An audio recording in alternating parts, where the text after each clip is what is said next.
Hey everybody, this is Smart Talk Now with Smartphone Medic, and thank you for tuning in to the second episode. Today we have a shootout topic between the V20 and the iPhone 7.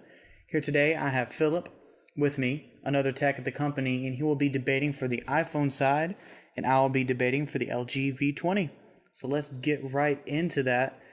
So first off, the LG V20 and the iPhone 7 both came out in September of 2016, so they are very relevant to each other and both very new devices with top-of-the-line specs on both sides. So I'm going to go ahead and just go through the basic anatomy of what's inside of an LG V20, and then Philip will go on about what's inside of the iPhone 7. So if we look under the hood of the LG V20, we have a Qualcomm Snapdragon 820 quad-core chip, which is very overpowered. I'm impressed. You don't need all that, but we got it, so we're good with that. Yeah, it's kind of like having a portable small computer in your pocket, gaming system. Yeah, pretty much that mixed with the Adreno 530 graphics card. You got a little gaming monster here. I think that is the newest that is out still, and this is in October, which, I mean, it's only a month, but a lot can happen in a month. You have 4 gigabytes of RAM, 2 rear cameras, which stacks right alongside of the iPhone 7 with that, a removable battery, micro SD card, still have your headphone jack for those that matters for. You have a fairly large battery, and my personal favorite little thing they added was a secondary screen at the top right. So keeping that in mind, what is on the inside of the iPhone 7? Well, since I'm familiar with iPhones, I've been using iPhones since basically the 2G iPhone. I've basically considered a Apple fanboy, so I'm looking at the V20 from an Apple fanboy perspective. The iPhone 7 and the 7 Plus, they're not quite the same. The 7 Plus has 3 gigs of RAM, while the iPhone 7 has 2 gigs of RAM still. I know that they came out with a black and a jet black, and they've actually made the black and the jet black only for the 128 and the 256 model, gigabyte model, which I thought that was kind of strange because most people are going to want a black phone. Because me personally, I don't like the white screen. I like a black screen. So I thought that was kind of strange, but I didn't even know that. I thought you had the colors for every model. No. That kind of disappoints me because I like black screens as well. I know. And they're just trying to get more money. That's the only way they're doing it. The reason why they're doing that. Because like they did that with the 6S, where they added something. I can't remember exactly what it was, but they did something. Oh, they made a 16 gigabyte model for the 6S, and then a 128. A 64 and then a 128. And now the 16 they should have gotten rid of a long time ago. But finally, they went to 32 gigabyte as the base model for the iPhone 7 and 7 Plus. So nowadays, when you download apps, you got to have more than 16, because when you start out with 16, you're actually going to get like maybe 10 gigs. Something like that. I was looking at a Samsung phone today, and they had 16 gigabytes total, and they had 5.54, I think, of that was operating system. Mm-hmm. It's like 1/3 gone already. Yeah. Well, with me, I would actually stick with the 128 because that's enough. 256 is really not what I really need. But to go on, the iPhone 7 has a 12 megapixel rear camera, and actually I've read some articles and they said that camera is actually the exact same as the iPhone 6S, which is very disappointing because people were expecting, something different in the iPhone 7, the next generation, but it's actually basically the same camera. They just added a new feature like low light. It can do better in low light shots. And with the 7 Plus, it has dual cameras, and we'll get to that later. The front camera is a 7 megapixel, which is a little bump from the 6S. I don't see that as being that big of a jump, because with selfies, you're not really trying to look for some high quality photo. Most I of don't know the time. about you, but I like to look good. Okay. Well, I'm speaking for myself. I don't take selfies. The bigger, the better. Well, not necessarily, but Okay, and basically the things that they've improved are just the processor. It uses a quad core processor. I know it has two cores that are for gaming, for power, and then the other two cores are for optimization and battery. What do you call it? To keep throttling? sort of. It's kind of like that. It's supposed to optimize the battery to use less battery power, so it kind of switches between those cores. Okay. So, and then their graphics processor is a A10 Fusion. I've read a lot about that. They said that is really it's basically almost like playing a PlayStation 3 graphics on your iPhone. That's impressive, honestly. Yeah. Now, I don't know how that compares with the V20 graphics card, but from what I've heard from Apple's keynote address, it's pretty powerful. Yeah, that A10 is the single fastest chipset in a phone right now. So technically it beats the LG V20 for sure in that, because all the geek benches that people are doing it, they are saying that it's got a better score than the 2011 MacBook Air. Mm-hmm. It might even gotten a better score than the 2012 MacBook Air. I just can't quite remember the years. So and I know that they said that it's definitely more powerful than the the iPad Pro, which is phenomenal. Yes, that thing is a workhorse. So you have a tiny little workhorse, a little cute one. And now, one big thing that everyone's talking about is the removal of the headphone jack.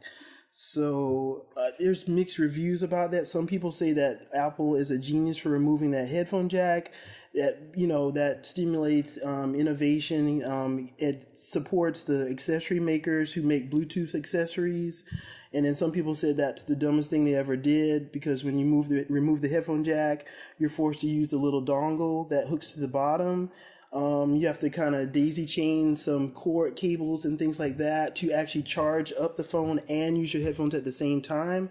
And there's a lot of really good accessories coming out for that, but that's kind of annoying. And me personally, I use headphones all the time. So that's one reason why I'm kind of sticking with the iPhone 6S right now.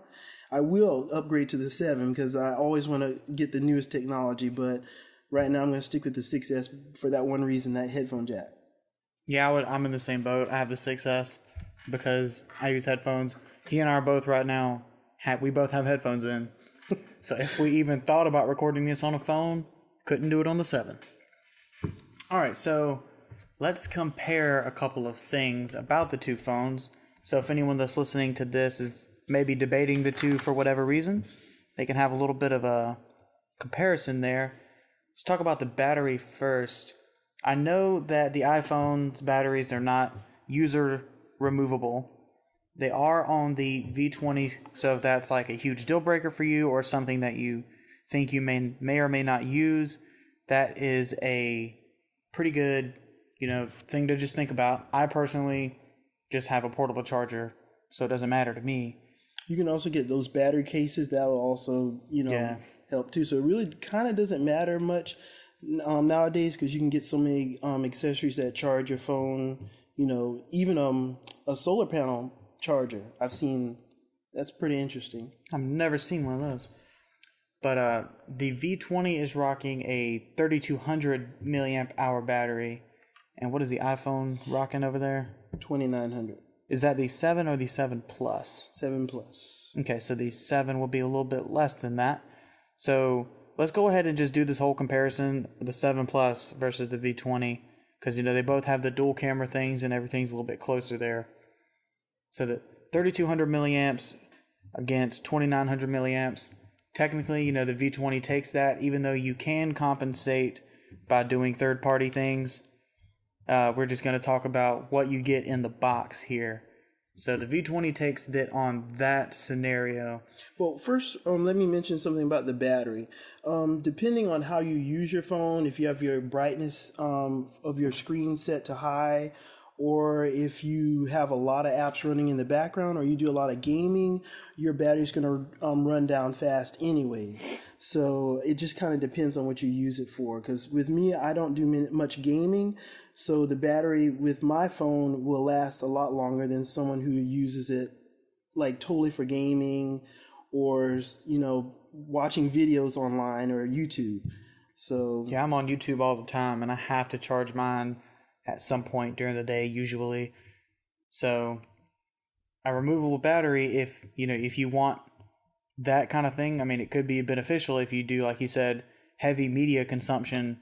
Then that could be an issue if you don't have a charger available. So that's another thing. Oh, another thing about battery usage, the iPhones use LCD screens, which actually use up a lot more power than the OLED screens that a lot of the Android phones use. So when an Android phone has a slightly bigger battery, that's actually a big deal because their screen technology already uses less power than the iPhone 7 LCD technology. Yeah, that's another big thing. I didn't even think of that.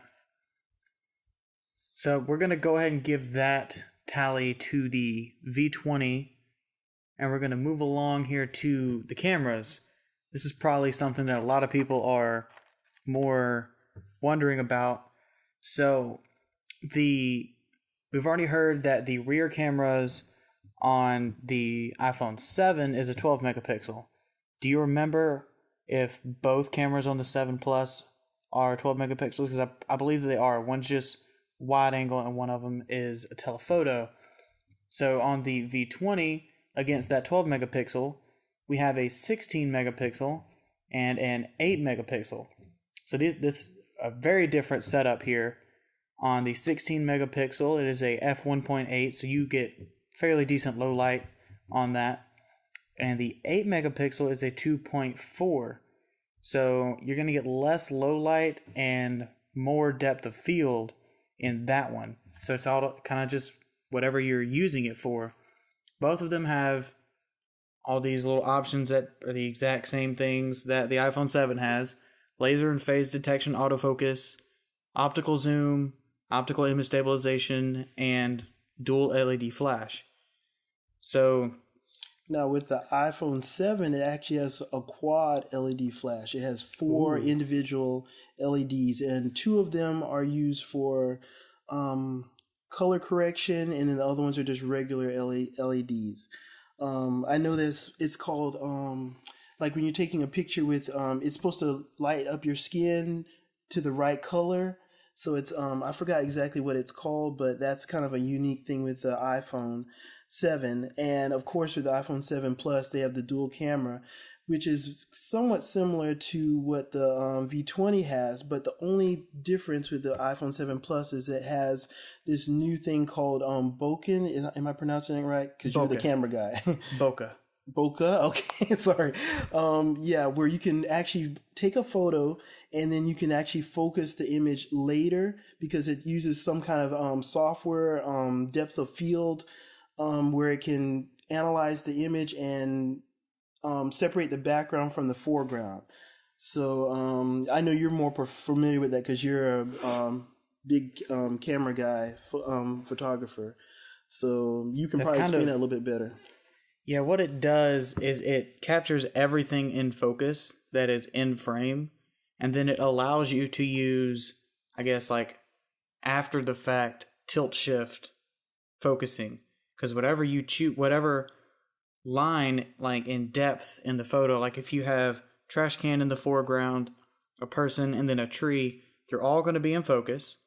And then if you go to edit it, you can choose, I want the tree to be in focus and everything in front of it and behind that tree will be blurry. Or you can choose the person, then the tree and the trash can will be blurry. You can choose the trash can, everything behind it will be blurry. It's just a neat little thing so that you don't have to sit there and touch the trash can and like try and catch it right when it's in focus, or touch the tree at the back, or touch the person in the middle. You just take the photo and edit it later, which can be very beneficial. I can't really think of a downside, honestly. There is a downside when you're taking a photo of something that has really tiny details, or like leaves on a tree or something. It can't catch those little edges of the leaves. So you're going to get some artifacts there. That's the only problem with that. They can't perfect that technology because, that's way too advanced for a phone to calculate that tiny of detail. So when you're taking a photo of something, it has to be more like something, like you said, a trash can or a person, and make sure that their hair is not blowing because it's going to totally mess that up. So people I can definitely see that. People are not going to totally like that feature when it comes out. It's not available yet. It's going to be available in an update soon, I think in the next month. Yeah, I thought I read somewhere that it was somewhere in November. Okay, yeah. But yeah, like I said, that's not going to be totally that amazing when it comes out because of that tiny flaw that they have. But well, I will say, if you're an average consumer, that's going to blow your mind. But if you're a photographer that has, these DSLRs or mirrorless cameras that are in the higher end bracket, you're going to look at that and scoff because you can do that same thing with your very expensive $3,000 camera body. So it's not going to impress them, but it will. Mothers and children that want to take family photos and see the dog, it's going to blow anything else out of the water as far as that specific effect, because nothing else that I know of does that kind of thing specifically. Yeah, there is a camera that's called it's a light field camera. That they came out recently. Actually, no, it was 2 years ago. And actually, Steve Jobs, before he passed, was talking to the person who created the light field camera, and which used that technology. And now you're seeing it in the iPhone 7. So Steve Jobs lives on. Yep. Well, to get back to a little bit of this iPhone 7 V20 action here, the front-facing camera on the V20 is 5 megapixel. Nothing too great. It actually kind of disappoints me, but it's whatever. And really, the only thing that 100% sets these two cameras apart for me is straight out of the box, because I know you can buy an application and do this too on Apple products, but you have a manual mode built into the software. So you can check, or you can change the ISO, the aperture, the shutter speed. You have all these kind of shoot styles. So if you're a videographer, that 16 megapixel f1.8 matched with, you can change any setting on that camera that you could on a DSLR. That could be a huge, like I have to have it type thing versus all automatic on the 7 and 7 Plus, even though the cameras are just as nice pretty much, you won't be able to edit it to your specifications. If you can't get just quite the right shot, you're just kind of out of luck. But on the V20, if you're like, man, this aperture setting is too low or too high, I'm going to go change it. You can go change it. So it could be the one for you. If you're a photographer or a videographer and that's something that matters to you on your phone, then you might as well go ahead and cut this off. Well, if you're doing like production level things, you probably want to use a DSLR. But if you're just doing like basic things, or if you want to impress your friends and say that you filmed this whole, thing on your phone, then this will either one of these phones will do the job for you. Yeah, I agree with that. So, very small topic is the storage. The V20 has one option, 64 gigabytes, but it supports micro SD cards up to 2 terabytes. Wow. And I'm assuming that they did that because you have that manual photo mode with that great lens, so the file sizes are going to be fairly large. Are they and raw? Yeah. Okay. And of course, it shoots 4K as well. So, if someone decides that they're going to use this as their 4K camera for YouTube, you can have 2 terabytes of micro SD card storage for yourself. Wow. I thought they only made 1 terabyte SD cards. That's all that I've ever seen, but this supports up to 2.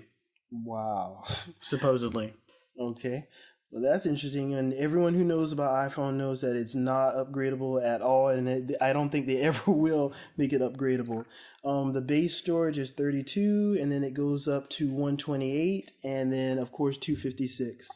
And personally, I think 128 is more than enough. You probably won't need 256. If you need 256, you probably need to carry some kind of data storage device where you can take the data off your phone and store it on something else, because you probably 256 is probably not going to be enough either.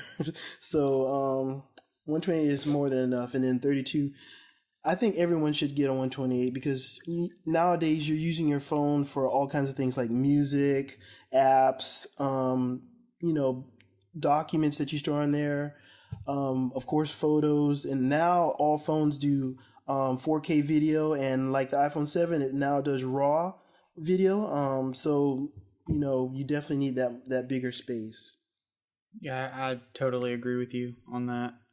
No one should get that 32 gigabyte. I have the 6S. I have the 128 gigabyte. I do YouTube stuff, and I vlog with it sometimes, and I take a lot of behind the scenes videos. Sorry about the train if you can hear that. And it's not taking up very much, and I have a lot of music and a lot of photos. I take a lot of photos. Before coming in here, I took like 12 outside on the sunset. So, and it's... Well, you're a true photographer then. Yes. But, yeah, I mean, no one wants that 32 gig. And like you said, the 256, if you're using 256 gigabytes, you might as well have some kind of external storage. So, I mean, that's pretty much where you're at that. So, screens. The LG V20 is 5.7 inches.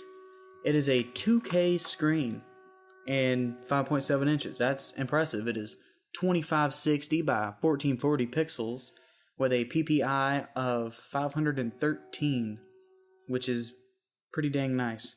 It's got Gorilla Glass 4, and at the very top, so you have the square for the screen, top left corner you have the camera, and then the space that the camera takes up, to the right of the camera, they added that exact amount of space all the way over to the edge, and it's a second screen. And you have this thing, I don't know what it's called, but you can change words on it, and you can have words like a memo or your name always pop up, and it's just always sitting there. And then you swipe, and you have most used applications. You get your notifications up there, so they no longer pop down on a bar. They just kind of stay up there, and you can see them and respond. Your reminders, your most used apps, you can put your calculator and your flashlight up there. You got all kinds of stuff. I so personally it's a touch think, screen, right? Yeah. Okay. It's just a smaller little screen. And the pixel density in that, I don't have it written down, but it's also fairly good as well. Not quite as good. It's not 2K, but it's really nice. Well, since it's for notifications, it's probably just, basic resolution. Pretty much. It's designed to not take hardly any apps any battery life, because when you turn the screen off, it stays on. Okay, so it's e-ink? I believe so. Okay. I want to say it's pretty much black and white. Okay, yeah, it's e-ink then. But, you leave it on if you have, that the words up there, it's like Raymond's phone. It'll leave it on, so when you put it down, it always says that. So if you have a notification, I guess it's like they're always on display, sort of. It'll, I guess, always show that you have a notification. And I'm assuming you have to turn the screen on to actually see the notification. But I think that is a really cool little new feature that they kept from the V10. So I was surprised to see that they kept it on there, and glad to see that they kept it on there. It was a great little thing. Well, with me, I'm not really that impressed by that because I have an Apple Watch, and I use my Apple Watch as my second screen for all notifications and everything. So, and it's much more convenient to flip your wrist and look at your watch than to pick up your phone off the table or even out of your pocket to simply look at a notification. So, I don't see that as like a really feature that you just gotta get the V20 for that feature. I mean, it is kind of neat, but I don't see it being used as much as I would think. I mean, if you get a smartwatch, even for Android, if you get a smartwatch for Android, that would be your notification screen. So I'm not gonna give a point for that for V20. Now the iPhone screen is still using the 1080 by 1920 pixel resolution, which I personally think is is still good. That's why they call it the Retina display, because it's clear enough where you can't see the pixels with your naked eye. So when phones go beyond that, it's kind of a waste of, I guess, technology, because it's not going to get any clearer no matter how clear it gets. Like a 2K screen, I know that Samsung's trying to make a 4K screen in their next phone, and that's crazy. The screen is still going to be a 5.5 or 5.7 inch, so it's not going to look any better. So I don't know why they're doing that. But and it's not like we're editing videos on it, so you don't need the 4K. It's just kind of one of those things that the people that, do tech reviews or something, and they look at enough screens that they think that they can see a difference. But I mean, really, the only difference if you have to pull out a magnifying glass, a microscope to compare the difference of the pixels, then you just prove the point that you don't need a screen that clear. Pretty much, yeah. The only difference that they're going to see is maybe saturation, contrast, that kind of thing. They're not really going to notice, like, I can tell that this is 4K, this is 1080p, this is 2K. They're not going to know. And the iPhone 7 and 7 Plus actually got a really, really good rating for their screen. I've heard that they said their LCD technology is the best LCD display in the world. Experts say that it has really good contrast, and it is also the brightest LCD screen ever made. Oh wow, so, that's impressive. Exactly. And I thought that was really neat. But like I said before, it takes up a lot of battery power to run an LCD screen, because the technology uses light. The backlighting takes up a lot of battery power. But with the OLED screens, they have the screens only light up just the pixels that need to be lit, and like black pixels don't use any power. So that is the only reason why I would lean toward the V20 as far as the screen. I don't care about the extra pixels, but I care about that extra battery life that I get from the screen, and the ability to leave the screen on, that always on feature. Yeah. Because I have someone I know has their clock that's always on their phone showing, and I was like, wow, I wish I could have that. So it is super useful. When I had the S7, that was my most missed feature when I switched back to Apple. And it'll always tell you got a notification. So if I'm like driving and I think I felt my phone vibrate, I'll just glance down for a second, and either I'll know that I got a text or a call, or I don't. And I just loved it. Like I kind of miss it. Oh, and the PPI is 401 for the 7 Plus. So 513 versus 401. Mm-hmm. That's a fairly large difference in numbers specifically. Yeah, personally, I'm gonna give it to the V20 there as well. And then the Gorilla Glass 4, that's really good. I know that the Gorilla Glass 4 is supposed to be twice as strong as the Gorilla Glass 3. Wow. So I've seen drop tests, but it still breaks. So don't think that it's invincible, but it's definitely stronger than the iPhone glass. All right, well that's good to know. So neither one of these phones are modular. What you see is what you get. The most modular that the V20 gets is you can change the battery and put in an SD card. So technically, that's modular because we can't do any of that stuff. Yeah, so technically, I guess the V20 gets the points here, but really neither one of them are modular. And then really, USB Type-C in the V20, they're just changing it up. That's probably as nice on a phone as Lightning. If you start using USB Type-C like in the new MacBooks, that's a whole different ball game. But as far as just charging cables, they're going to be about the same price. They're going to charge about the same speed, I think. So I mean, really, that's a tie. Well, I actually have to lean toward USB-C because USB-C is going to be the one that all Android phones are going to eventually go to, which is going to make Lightning connector obsolete pretty soon. So like this movement where all these phones are moving toward not having a headphone jack, but making the charge port as their headphone jack. Apple is using Lightning as the headphone jack. but Android's using USB-C, so that battle Apple's going to lose.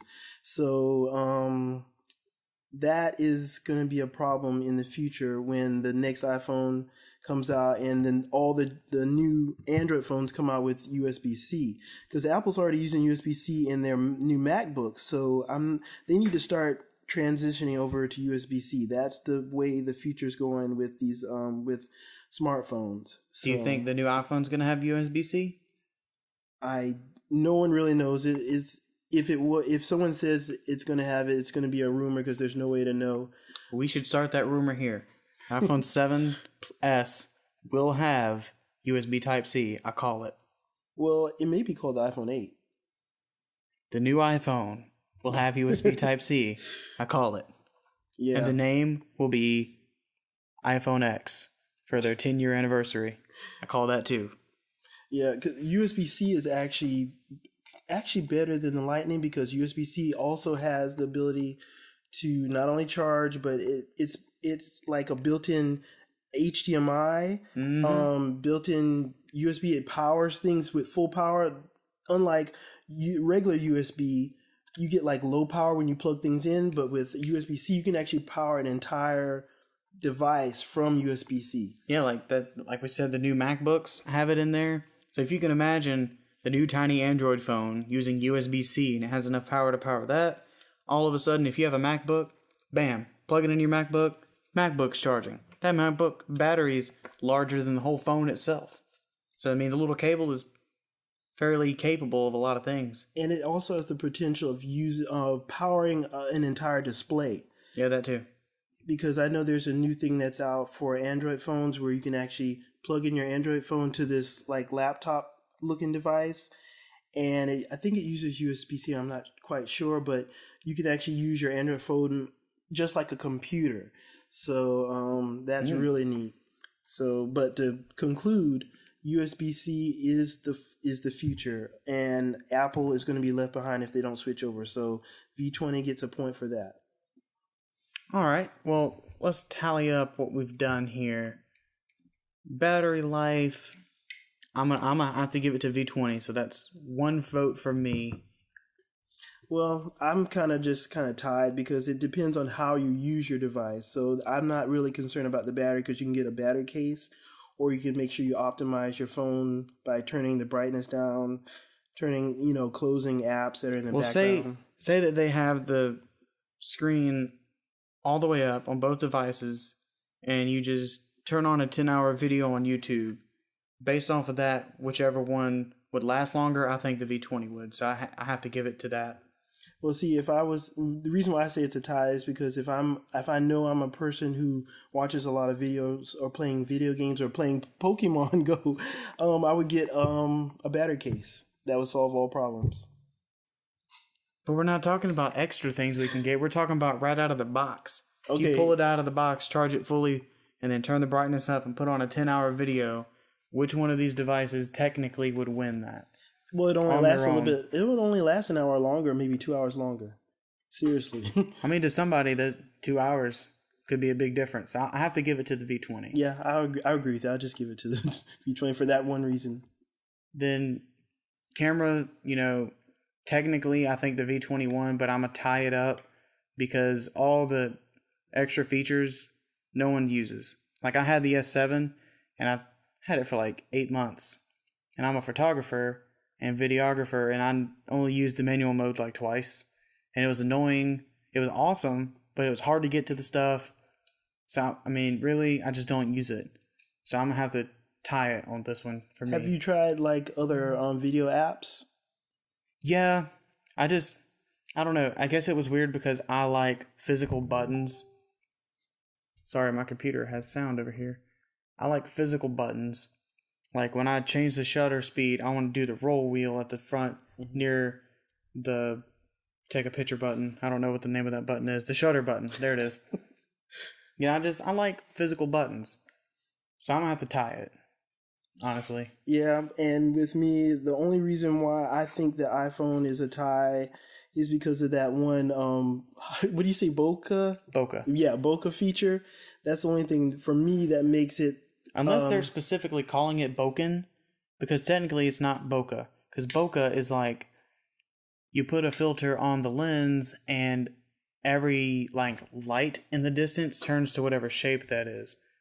Like there's a movie called Scott Pilgrim, and there's a bus scene, and he's like in love with the girl, and they have a bokeh filter on in the shape of a heart, and all the lights in the background and the windows are shaped like hearts because they have that on there. Wow, I didn't know that was Technically, possible. yeah, I took some photos like that when I lived in Charleston. But technically, that's not what this is doing. So they might be calling it bokeh, and I just read it wrong. But it's either bokeh or bokeh. One of the two. I'm going to say bokeh because that's what I've been saying this whole podcast. Sounds right. Sorry if I'm wrong. Yeah, it's close enough. But yeah, the V20 actually has a better camera than the iPhone 7. Because it has, not necessarily because of the more megapixels, because megapixels, it doesn't, tell you how the quality of the photo. It's more of the other things like the low light sensitivity, things like that. And they're about equal with that. And I think the V20 has a better camera, right? Yeah, it's got that 1.8 aperture. So actually, I'm going to give it to the V20. So that's 2 versus 1. And then storage, I'm going to have to give it to iPhone because out of the box, you can come with 256 versus 64. You only get one option with the V20, which is 64 gigabytes. Yes, you can upgrade later, but just like, the battery issue we're talking about right out of the box, iPhone gets it. Okay. Because you can get up to 256. Then the screen, realistically speaking, it doesn't really matter, but as far as specifications on paper, the V20 takes it versus, battery consumption, because the OLEDs, you got more pixels per inch. You got technically, the 2K screen, and then you have the tiny little screen. It's just more there for the viewer. So I think technically the point has to go there, even though look-wise, you're not really going to notice the difference from the naked eye. That one's kind of a preference, and I think that spec-wise, the V20 has to get that point. Just barely. Yeah, just barely. Then neither one of them get a point for them not being modular. And I guess the V20 gets a point for having USB-C. Yes. And definitely. iPhone 7 gets a negative 20 points for taking out the headphone jack. No. Well, like I said, all the phones are going to start going toward that. Apple's known for kind of coming up with ideas that are kind of wild, and at first they seem like they're kind of foolish, but then everyone starts adopting it, and then the rest is history. So we just kind of have to wait and see how people react to not having a headphone jack and always having to use Bluetooth accessories and Bluetooth headphones. I fully support this movement. Really? Yeah. I mean, I use Bluetooth headphones a lot. I work out with them pretty much every day. Yes, you lose a little bit of audio, but, I think Bluetooth is where it's headed. Actually, no. Bluetooth headphones actually have better audio than just the regular headphones. Really? Mm-hmm. Because the new AirPods that Apple is selling with alongside the iPhone, everyone says that they sound really, really good. I'm still going to go with a wired connection because you get quicker, better, deeper bit rate on your audio if you use higher end audio headphones for that. Yeah. There's no way that you can have a completely wireless setup and not lose quality, which is just the same like if you're going to play video games on a computer, if you're going to get a gold-plated wired mouse, you can get a $60 wired mouse and it will be quicker and have a better response time than a $500 wireless mouse. Just because it's a straight wired connection, it's going to be better. Well, yeah, it depends. Well, if you're paying that much for a wireless one, it probably is going to be about equal. But like you said, but look at that price difference. Exactly. And one final thing about all of this is that the iPhone uses iOS 10 and the V20 uses Android 7.0. Nougat. So if it's the first phone to ship with it too, besides the Google Pixel. Okay, wow, I didn't know that. Now, this is when, it divides everyone. If you like iOS, you're not even going to care what's on the V20. But if you're an Android fan and you love everything about Android and you don't particularly like iOS, you're not going to care what's on the iPhone. So It's really that's the just what deciding factor for most people. It's really just what you want to look at. Do you want to look at these colors and these settings and these applications, or do you want to look at these colors, settings, and applications? Because really the phones will do the exact same thing for you. And, you know, it's just up to you. What do you want to look at? When you pull your phone out of your pocket, what operating system do you enjoy? So why don't you guys leave us that in the comment section below. Just tell us which operating system that you guys enjoy the most and why. And, you know, that pretty much concludes this one. So, you know, I guess we will see you guys next time. Thank you for tuning in.